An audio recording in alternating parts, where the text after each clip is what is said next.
Hi friend, আমার নাম Sudip base. আমি একজন গভর্নমেন্ট হসপিটাল ফার্মাসিস্ট। আমি আমার ইউটিউব চ্যানেলে কিছু ইম্পর্ট্যান্ট এমসিকিউ যেটা সেন্ট্রাল নার্ভাস সিস্টেমের ওপর করা হয়েছে, খুব ইম্পর্ট্যান্ট যে কোনো চাকরির পরীক্ষার জন্য, অর্থাৎ আমি আলোচনা করব। আমার ডিসকাশন যদি ভালো লেগে থাকে, অত্যন্ত মিনিমাম কম মূল্যে অর্থাৎ মাত্র 600 টাকা পেমেন্টের বিনিময়ে 1.5 মাসের জন্য তোমরা কিন্তু আমাদের যে গাইডেন্স গ্রুপ, সেই গ্রুপে জয়েন করতে পারো। এটা একটা ডেমো ক্লাস হিসেবে আমি দেখাচ্ছি। ফালতু অনেক টাকা দিয়ে অন্য অন্য কোচিং সেন্টারে ভর্তি হওয়ার কোনো দরকার পড়বে না। প্রথম কোশ্চেন আছে, দেখো, which of the following drug used in trigeminal neuralgia? Option number A আছে ইথোসাক্সিমাইড, অপশন নাম্বার বি আছে কার্বামাজিপাইন, অপশন নাম্বার সি আছে গাবাপেন্টিন, অপশন নাম্বার ডি আছে অল। তাহলে প্রথমে আমাদেরকে জেনে নিতে হবে যে ট্রাইজেমিনাল নিউরালজিয়া জিনিসটা কী। না, এই ট্রাইজেমিনাল নিউরালজিয়া হলো, নিউরালজিয়া কথার অর্থ কী হচ্ছে? নার্ভের মধ্যে ইনফ্লামেশন, নার্ভের মধ্যে পেন, তাই তো। নার্ভের মধ্যে পেন এবং ইনফ্লামেশন যখন হয় তখন সেই টার্মটাকে আমরা বলি নিউরালজিয়া। এবার ট্রাইজেমিনাল কি? ট্রাইজেমিনাল হচ্ছে একটা নার্ভ, আমরা জানি। এই ট্রাইজেমিনাল নার্ভের মধ্যে যদি পেন হয়, ইনফ্লামেশন হয়, সোয়েলিং হয়, তাহলে সেই কন্ডিশনটাকে আমরা বলবো ট্রাইজেমিনাল নিউরালজিয়া। এখন আমরা অপশানে যে কটা ড্রাগের নাম দেখতে পাচ্ছি, প্রত্যেকটাই কিন্তু আমাদের অ্যান্টি এপিলেপটিক ড্রাগ, অর্থাৎ কনভালশন ডিসঅর্ডার বা সিজারের ক্ষেত্রে ইউজ করা হয়।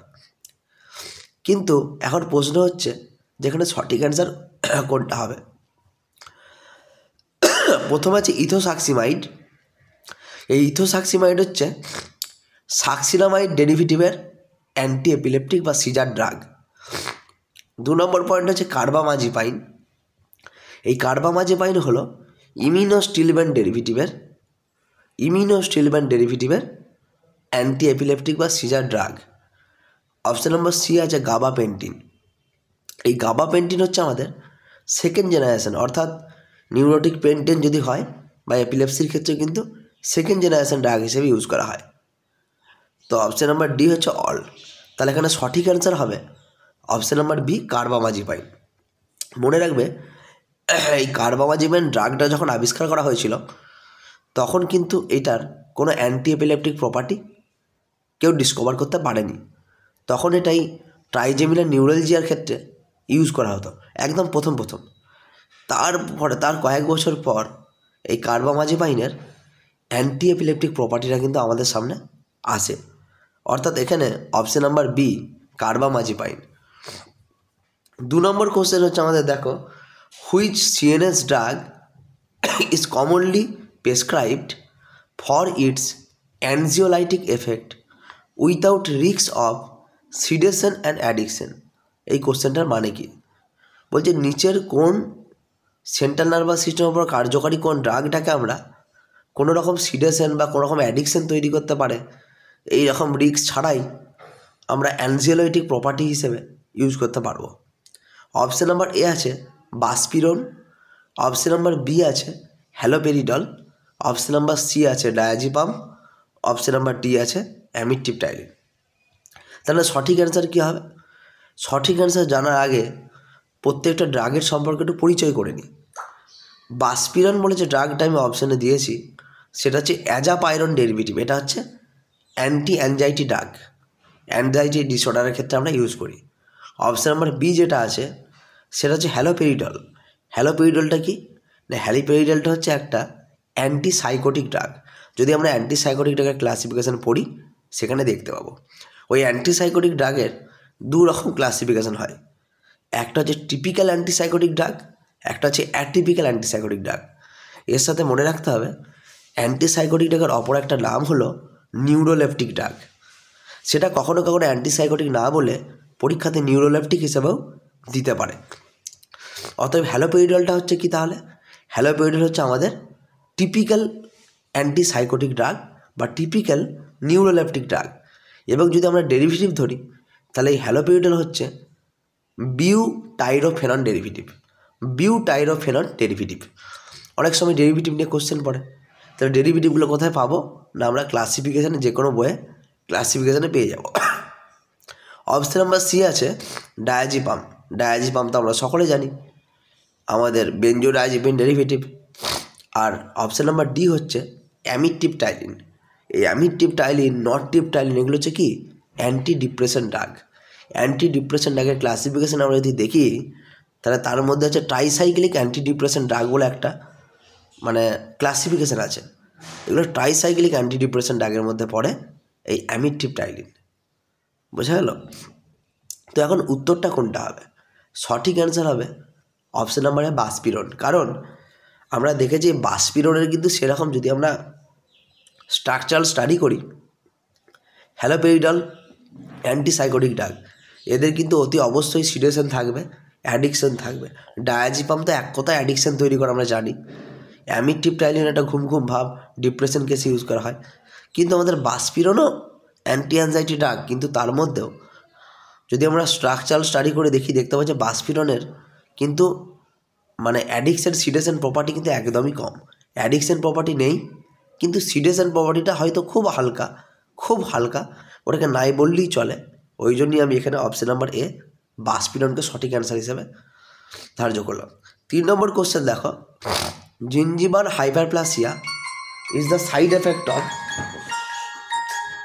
gingival hyperplasia is the main side effect of phenytoin, lamotrigine, carbamazepine and primidone.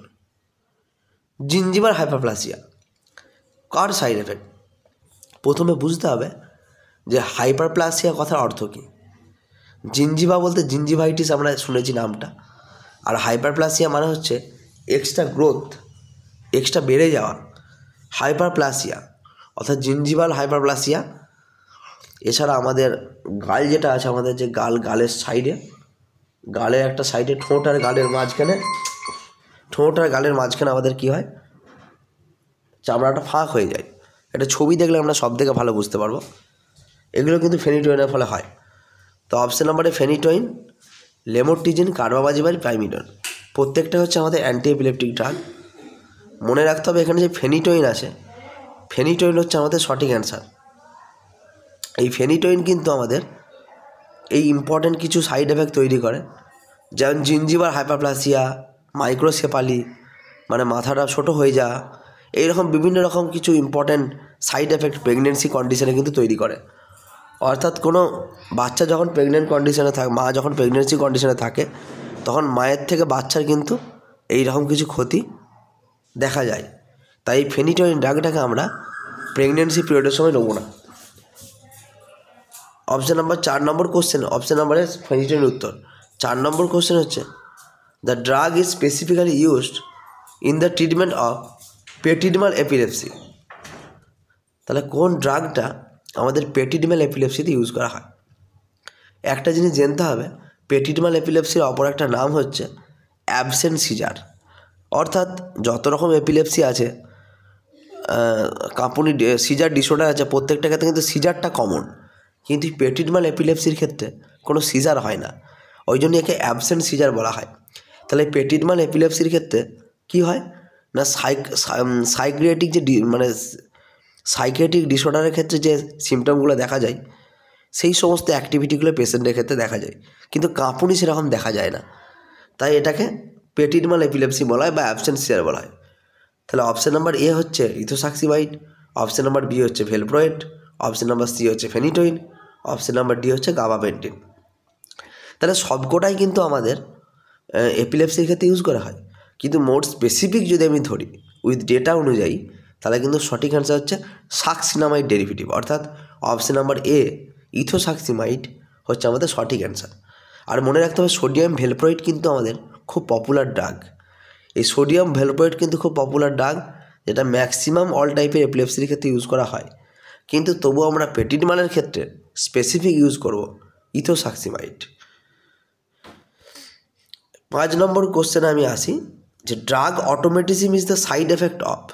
Drug automatism এখানে নিচের কোন ড্রাগের সাইড এফেক্ট?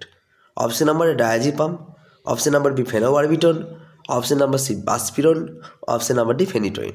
দেখো, ড্রাগ অটোমেটিজম কথা অর্থ হচ্ছে আমরা যখন কোনো একটা ওষুধকে নেবো, খাওয়ার পর আমি নিজেই ভুলে যাব যে আমি ওষুধটা খেয়েছি কিনা। এর ফলে আমি কিন্তু আরেকবার ওষুধটা ডোজটা নিয়ে নেবো, অর্থাৎ নিজের অজান্তে নিজের ভুলে আমি রিপিট ডোজ নিয়ে নিচ্ছি। এইটাকে বলে ড্রাগ অটোমেটিসম। এইরকম একটা কাণ্ড কারখানা কখন হয় না, ফেনোবারবিটন অর্থাৎ বারবিস্টিরয়েড গ্রুপের ড্রাগ যখন আমরা নেওয়ার পর অনেক সময় এরকম এই কন্ডিশনটা হতে পারে, অর্থাৎ নেওয়ার পর আমি ভুলেই গেছি যে আমি আদৌ ডোজটা নিয়েছি কিনা, যার ফলে রিপিট আর একটা ডোজ নেওয়ার প্রবণতা থেকে যায়। এই জন্য অপশান নাম্বার বি ফেনোবারবিটন এগুলো হচ্ছে আমাদের সঠিক অ্যান্সার। এবং মনে রাখতে হবে ডায়াজিপাম বলো বা ফেনিটোইন বলো, এদের সাইড এফেক্টগুলো একটা দুটো করে সাইড এফেক্ট কিন্তু আমাদের মনে রাখতে হবে, কারণ প্রত্যেকটা অপশানের সম্পর্কে কিন্তু আমাদেরকে মনে রাখতে হবে সেটা কোন ডেরিভেটিভ এবং তার ইম্পর্টেন্ট একটা দুটো করে সাইড এফেক্ট কিন্তু আমাদের মনে রাখতে হবে। যাক, আমি ভিডিও বেশি বড় করছি না, আমি আর একটা লাস্ট কোশ্চেন করছি। এইটা হচ্ছে একটা ডেমো ক্লাস হিসেবে দিচ্ছি। যদি ভিডিও পড়ানোটাই ভালো লেগে থাকে, আমাদের ডিটেলস আলোচনা এভাবেই হয়, সুন্দর করে বুঝিয়ে একদম অতি সহজভাবে বুঝিয়ে ডিটেলসে আলোচনা করা হয় এবং স্টাডি মেটেরিয়াল সমস্ত নোট ভিডিও রেকর্ড ক্লাস সবই দেওয়া হয়, যাতে করে কারো কাছে নোট না থাকলে সে পড়তে পারে।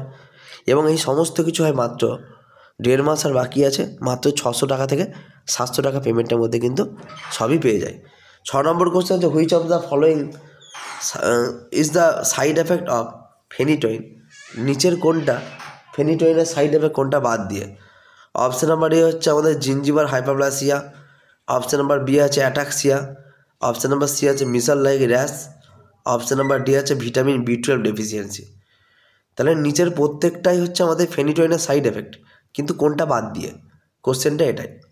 তাহলে আমরা প্রত্যেকটা অপশান দেখবো যে জিঞ্জিভার হাইপারপ্লাসিয়া তো আগে উল্লেখ করলাম, অপশান নাম্বার এ তো একদম সঠিক হবেই, কিন্তু বি যেটা আছে বি হচ্ছে অ্যাটাক্সিয়া।